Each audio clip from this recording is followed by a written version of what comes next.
안녕하세요. 법무법인 백송TV 강지식 변호사입니다. 안희준 변호사입니다. 요즘 길거리에 보면 전동 킥보드가 굉장히 많이 다니고 있습니다. 그에 따라서 가끔 뉴스에 전동 킥보드로 인한 안타까운 사고도 수시로 나타나고 있는데요.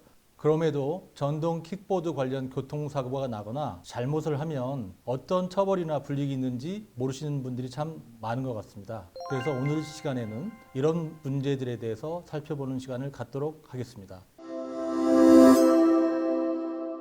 자, 안 변호사님. 네. 전동 킥보드라는 게 무엇을 말하는 거죠? 법률적으로? 예, 전동 킥보드는 도로교통법에서 개인용 이동 장치의 한 종류로 봅니다. 개인용 이동 장치는 원동기 장치 자전거 중에 시속 25km 이상으로 운행할 경우에 작동되지 않고 차체 중량이 30kg 미만이어야 합니다. 좀 말이 좀 어려운데요. 쉽게 말씀드리면 도로교통법에서는 전동 킥보드를 작은 오토바이와 자전거의 중간 정도로 보고 있습니다. 그래서 문제가 되는 경우 어떤 때는 오토바이로, 어떤 때는 자전거로 봅니다.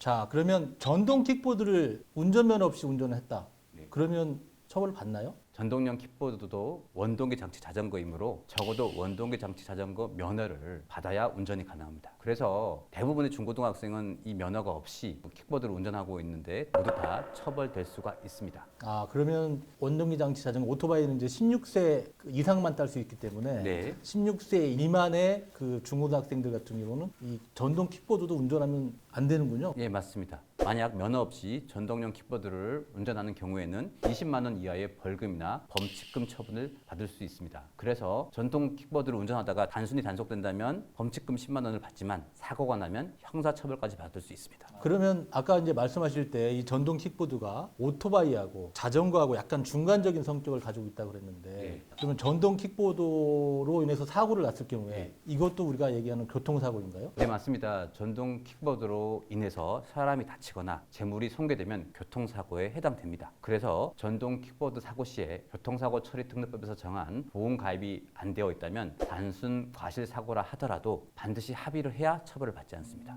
그러면 전동 킥보드를 운전하고 가다가 사람하고 부딪혔는데 사람이 상해를 입었다, 부상을 입었다. 보험이 가입되지 않으면 형사처벌을 받을 수 있다는 얘기네요. 맞습니다. 조금 전에 전동 킥보드로 인해서 사고 났을 경우에 네. 합의를 하면 형사처벌 받지 않는다고 그랬는데 네. 모든 경우에 다 형사처벌을 받지 않는가요? 아니면 일정 사안의 경우에는 합의했더라도 형사처벌을 받게 되는가요? 자동차와 똑같이 보면 됩니다. 교통사고 처리 특례법상의 12대 중과실인 경우는 합의를 하더라도 처벌을 할 수 있게 돼 있는데 전동 킥보드도 똑같습니다. 네, 그 12대 중과실이라는 게 예를 들면 뭐 음주운전이나 무면허 운전, 보도침범 뭐 이런 것들이죠. 예, 맞습니다. 전동 킥보드로 무면허로 운전하다가 사고가 난 경우에 합의와 관계없이 처벌될 수 있습니다. 그 다음에 또 한 가지 궁금한 게 있는데요. 만약에 전동 킥보드를 타고 네. 가다가 소위 말하는 뺑소니 사고가 발생하면 네. 중하게 처벌을 받는가요? 네, 맞습니다. 원동기 장치 자전거도 자동차와 같이 보기 때문에 뺑소니 사고도 가중처벌받게 됩니다. 또 그리고 이제 술에 만취해서 전동 킥보드를 타고 왔다가 사고를 냈다. 네. 이것도 지금 우리 소위 말하는 특가법이라고 하죠. 예. 거기에 보면 중하게 처벌을 하도록 돼 있는데 예. 전동 킥보드도 마찬가지인가요? 맞습니다. 술을 많이 마셔 음주로 정상적인 운전이 곤란한 경우에 전동 킥보드를 운전한 경우 특정범죄 가중처벌법에 따른 가중처벌까지 받을 수 있고 최근 대법원에서도 이러한 취지를 명확히 하는 판결도 선고되었습니다. 아, 대법원에서도 이런 판례가 나왔군요. 네, 맞습니다. 네. 그 전동 킥보드를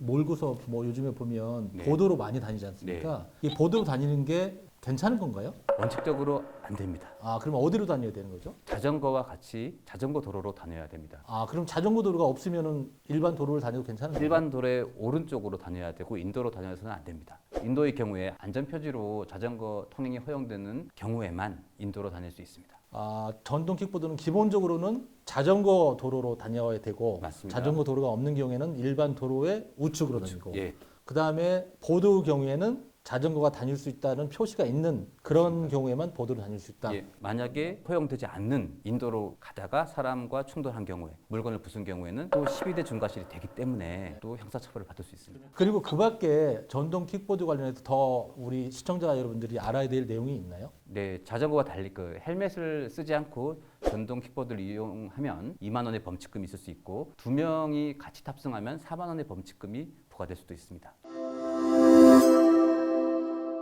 네, 오늘은 요즘 문제가 되고 있는 전동 킥보드 관련 교통사고 등에 대해서 알아봤습니다. 법률적으로는 굉장히 어려운 부분이기 때문에 전동 킥보드로 교통사고가 난 경우에는 가해자든 피해자든 전문가로부터 조언받기를 권해드립니다. 오늘 영상은 여기까지입니다. 영상 내용이 도움이 되셨다면 구독과 좋아요 부탁드립니다. 다음번 영상에서는 더 알찬 내용으로 찾아뵙도록 하겠습니다. 고맙습니다.